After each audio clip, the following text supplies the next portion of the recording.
Hello, fellow classmates. My name is Gabriel Anaya, and I will be interviewing David Del Toro on the topic of social and emotional intelligence. Alright, we'll go ahead and start off with the first question. Where do you work, and what is your job position? Well, like you mentioned, my name is David Del Toro, and I work for American Apparel in downtown Los Angeles, and I am the Director of Information Technology. Next question. How do you define emotion and social intelligence towards the workplace? Well, I would personally define emotion towards the workplace as passion, sense of pride, work ethic, motivation to come to work every day and do the best I can do. And I would define social intelligence as your common sense, a willingness to work with people, the ability to communicate. That's how I would define those. Number 3. How does emotion and social intelligence reflect on hiring someone? Well, that is a tricky one because we are an equal opportunity company, meaning that any individual that walks in, we give them the same opportunity as other people. But as a hiring manager, you do have to rely on your emotions per se, and your social intelligence, your wit. How do you feel about this guy? It is important to look at their credentials and work history and skill sets for the particular job that they're trying to fill. But you do kind of get a feeling about somebody. For instance, that's why a lot of companies want you to dress up at an interview, say wear a suit. You get a sense of professionalism, and you just feel better with that person, I guess. It doesn't mean that the person that walks in with a suit is any less qualified than the person that walks in with torn jeans, but based on that emotion, you do make a decision to either hire or not hire that person. Next question. Is it important to have the ability to communicate and build a genuine relationship with colleagues and management? Absolutely. In my position, it's very important to build a relationship with clients and management. We are in the customer service business. We support all of our users. So it is extremely important to communicate effectively with not only my team but my management, to let everybody know what's going on. For instance, I have weekly staff meetings so everybody's aware, everybody knows what's going on, nobody's left in the dark.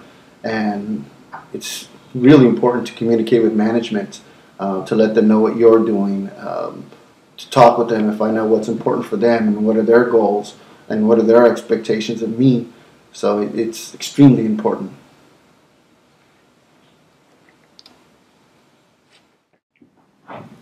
Next question.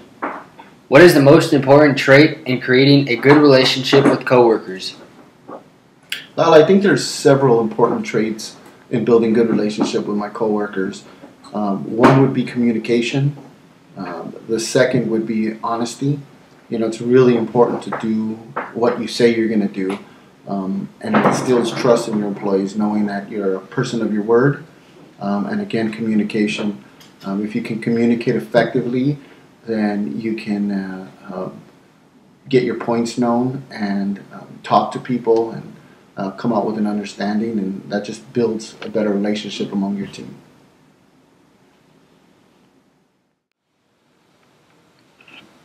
Number 6.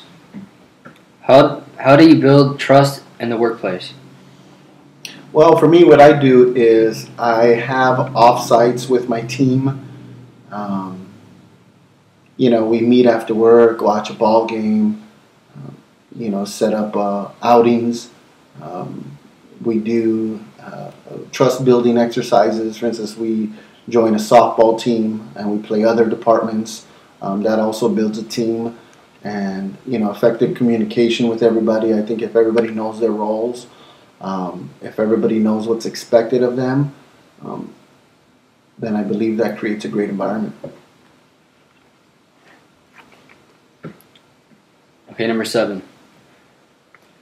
How do you handle conflict with coworkers socially and emotionally?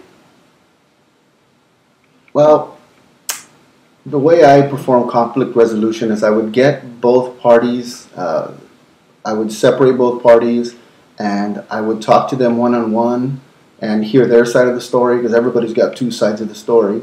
I would then kind of analyze the whole situation, and I would take corrective action. I wouldn't side with anybody, but I would make a educated decision on what course of action is warranted. If it was just a misunderstanding, what I would do is get both parties in the same room and let them know, where the other person felt bad or where the other person got offended, and have them both apologize and shake hands for the most part. And if we couldn't resolve it that way, then a write-up or possibly even termination would be a possibility.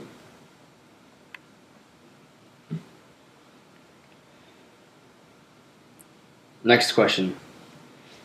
Is it important to have self-awareness and self-control in your position or even a colleague? It's absolutely important to have self-control. For instance, practice what you preach. If they see me losing my cool or getting frustrated, then it looks as if it's okay to get that way. And it's really important for me to maintain my cool and maintain my poise, especially in the customer service business. Again, we deal with irate customers that call in, and we never take it personal. We understand that we are in the customer service business. Next question. Have you ever found yourself working with a difficult person, and how did you handle it? Yes, I've been in a situation where I've worked with difficult people, and it goes a couple ways. First, I would let that person know if they've offended me, or if something wasn't working out right. Again, communication is important. I'd let them know, because that person might be doing something that they're not even aware of that is offending me. So I would let them know and give them fair warning how I feel about the situation. If it's an employee of mine that's causing problems, then I would take corrective action. I would give them constructive criticism.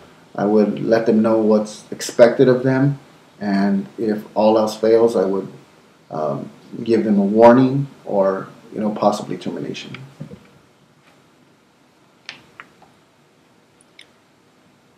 Number 10.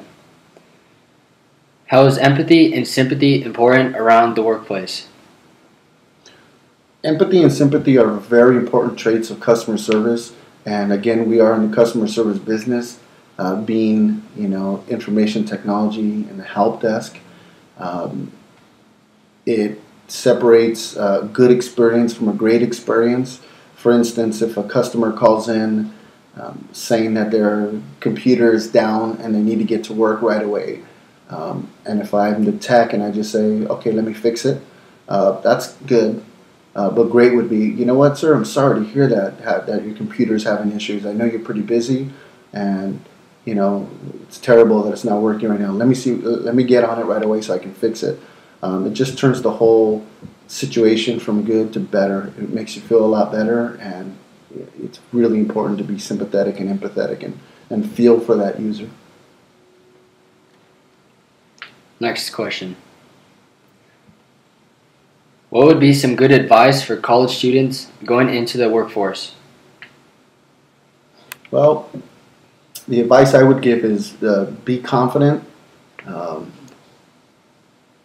Learn to sell yourself. It's very important, whether you go through interviews or you have a product, or you're trying to sell your own skill sets. Become a salesperson. Not some cheesy used car salesperson, but just take confidence in your own skill sets and learn how to communicate them effectively. I would say that's really important. I would say going out there. Everybody's an opportunity to introduce yourself.